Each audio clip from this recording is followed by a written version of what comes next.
O homem do chalé, aquele chalé feinho que a gente conheceu, aquele homem.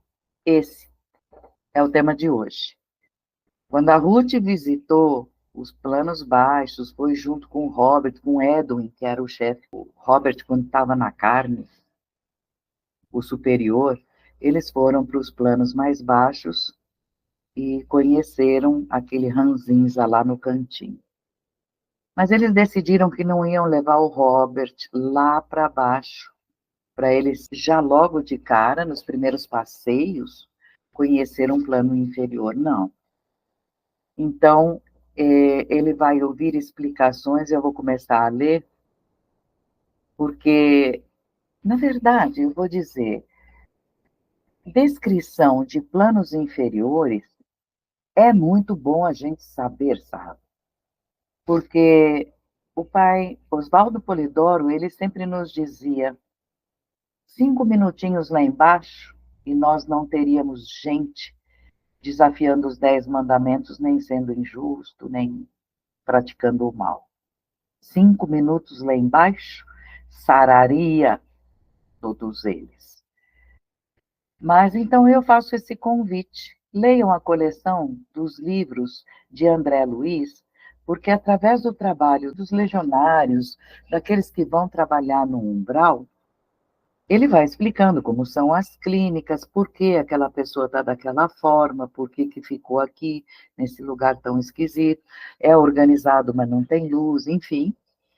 Então, aquelas equipes que trabalham embaixo do umbral são o foco dos livros do André Luiz. É imperdível que vocês busquem mais cultura nesses livros aí. Mas eu sugiro que alternem com outros livros que falem sobre céus mais altos. Então, começando o Robert explicar. Você não vai, Roger, mas tem algo que pode ser dito. Esses reinos escuros não são aquele inferno teológico ensinado, onde a pessoa vai lá e fica uma eternidade. Uma vez condenadas, nunca mais sairão dali. Não, não é assim. Todos têm livre escolha para saírem de lá. Vou repetir: todos têm livre escolha para sair de lá. Sempre que mudarem sua mente.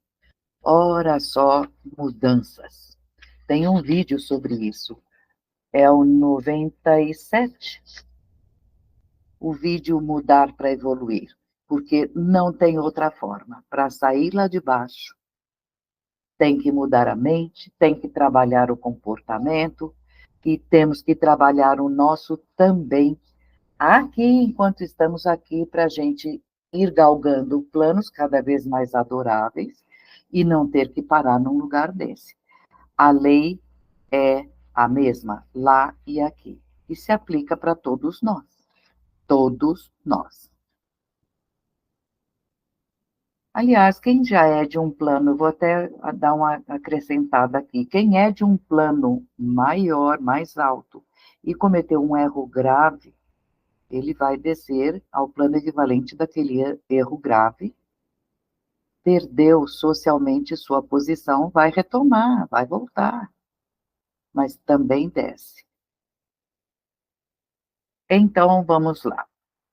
O morador de um chalé que ele estava apontando, do lugar que eles estavam passando, este morador já morou numa choupana horrível nas regiões escuras, desérticas que ficam perto deles, apontando ali de um tipo de crepúsculo dos reinos escuros.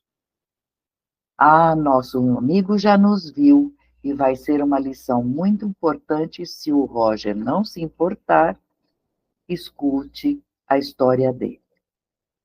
Não é longa, não amedronta, mas por causa da presença da Ruth, ele pôde mudar o seu destino. Tanto foi fácil, rápido e grandioso a mudança que ele considera a Ruth apenas um pouquinho menos que um arcanjo. E todo mundo deu risada. Mas é uma delícia sair de um lugar do jeito que ele estava. O Roger comentou que ele se sentia muito bem no mundo espiritual e o homem respondeu: olha, comparado com o que eu já senti antes, eu estou num lugar que para mim já é a perfeição.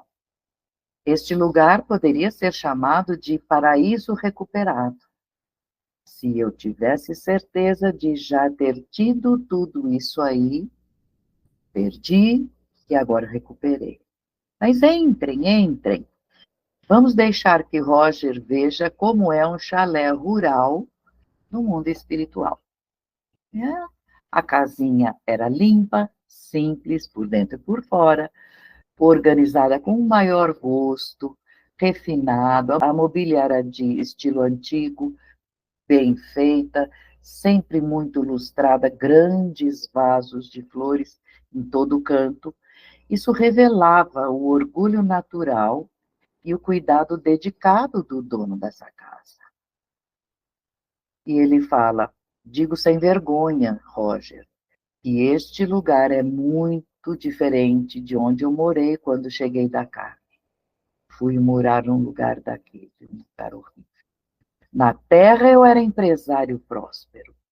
Negócios eram a minha preocupação a vida inteira, pois eu pensava muito pouco no resto. E eu era cruel para alcançar os meus fins. E juntamente com muita eficiência, com essas armas cruéis, eu alcancei grande sucesso comercial. Ele fala com muita tristeza. Na minha casa só tinha uma pessoa que tinha que ser considerada: eu. O resto da família fazia o que eu mandava. Sempre doei muito, sempre fui muito generoso para a caridade, porque eu fazia pensando em tirar o maior benefício disso.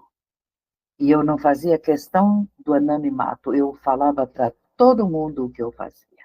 Sustentei a igreja do bairro onde eu vivi, reformei umas partes do prédio, acrescentei ao edifício principal, sempre enfatizando com uma plaquinha que eu era o doador. Eu me considerava um deus. Só quando eu vim para cá, para o mundo espiritual, que eu descobri quem eu era. O Deus mais arrependido, feito de lata, roto, que já existiu. Na meia-idade, uma doença me pegou e eu morri. Me fizeram, com certeza, um magnífico funeral. E aí eu aprendi, desde aquela época, que não havia uma alma sequer dos conhecidos que se preocupou comigo um só centavinho com a minha ida para o outro lado. Pelo contrário, eles ficaram alegres. Alguém declarou, vocês sabiam? Vou dar uma parada aqui. Vocês sabiam que a gente fica normalmente, em condições normais, presenciando o funeral para despedir da ferramenta carnal? É nessas horas que a gente ouve, e ele ouviu. Alguém declarou que finalmente o diabo levou o que era dele. Outros disseram que eu era uma justificativa boa para existir o inferno. Agora sim a terra ficou mais doce com a saída dele. Essa era a memória que eu deixei para trás. Despertei na mais suja cabana esfarrapada que você pode imaginar, pequena, construída num lugar horrível, deserto, sem jardim, nada vivo em volta. O interior estava igualzinho ao exterior, pobre, quase nada de mobília. Alguns poderiam pensar que o problema era a pobreza, e era sim, tá? Pobreza de alma, porque eu nunca tinha feito nada para qualquer pessoa na Terra não ser para mim em benefício. Nunca fiz para eles. Até as roupas que eu agora usava naquela época eram poídas e sujas, muito sujas. Nesse buraco sujo eu me encontrei queimando sem chamas de tanta raiva naquilo que eu me reduzi, um estado total de esqualidez, quase que um esqueleto ambulante. Eu não parecia capaz nem de encarar as pessoas, eu tinha que sair, não, eu não conseguia, eu me sentia colado naquela casa. Pelas janelas eu não podia ver nada além de chão batido, estéril, sem um manto de névoazinha, nada. Só lá longe, muito longe, névoa para tirar a minha visão. Eu gritei, eu delirei, e o Edwin finalmente me achou.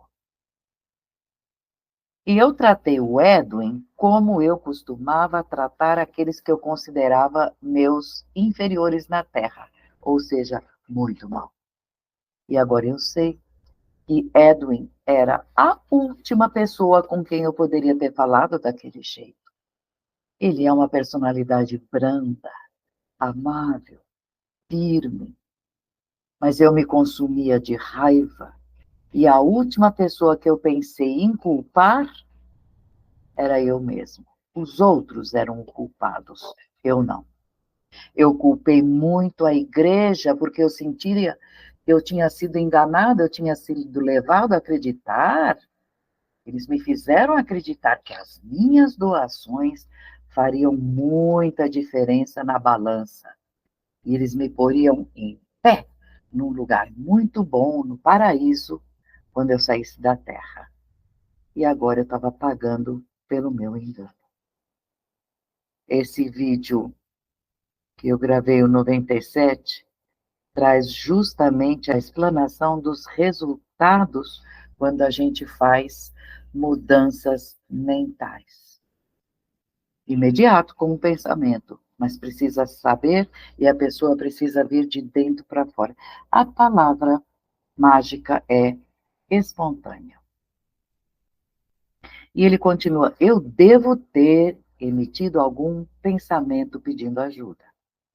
E o Edwin me tratava tão bem.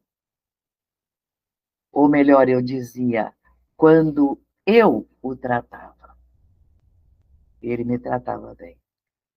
Um dia ele voltou, mas dessa vez ele não estava sozinho, porque ele trouxe com ele dois amigos, o Robert e a Ruth. E eu comecei a me sentir um pouquinho menos bravo.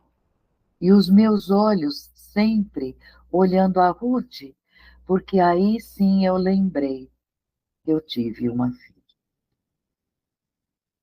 Depois que as minhas visitas foram embora, aquela solidão terrível se abateu sobre mim. E veio um remorso profundo.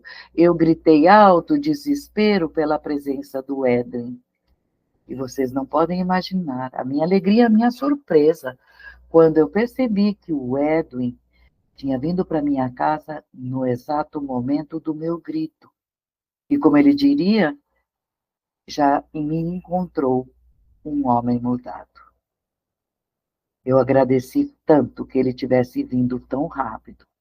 E eu não tinha esse costume de agradecer. Eu pedi desculpas a ele. E ele, então, começou a discutir comigo que modos, que meios a gente poderia usar para que ele tirasse a mim desse buraco infernal que era o meu lar. Mas quando eu olhei, tudo já estava parecendo mais limpo, mais brilhante. Estranhou, porque a mente mudou. E agora, pequeno amigo, eu tenho o meu trabalho. Meu trabalho, qual é? Eu estou fazendo para os outros o que o Edwin fez para mim. E para o mesmo tipo de pessoas. Por quê? Porque é mais fácil de controlar gente como essas que eu fui, quando você foi um deles. E tenho um consolo, muito consolo eu tenho de saber que eles já esqueceram de mim na Terra. Porque, caso contrário, como eu atendo quem eu conheci, eles estariam pensando que eu estou pior do que o velho que eu fui. E isso salientaria a pessoa que se reformou e se tornou um cidadão decente, em vez de terminar o seu caminho sem se arrepender. É perfeitamente verdadeiro, mas eles não sabem. Eu mudei meus pontos de vista desde aquele momento, e eles não me reconheceriam por causa do homem que eu fui. Eles não acreditariam que eu mudei tanto. Mesmo assim, talvez um dia eles descubram e vai haver surpresas para todos os lados. Vale a pena mudar, pessoal. É sair da mesmice, dos vícios, dos costumes, da rotina, sim, mas percebeu que não está bom, que é erro, que não está legal, que fere alguém, muda.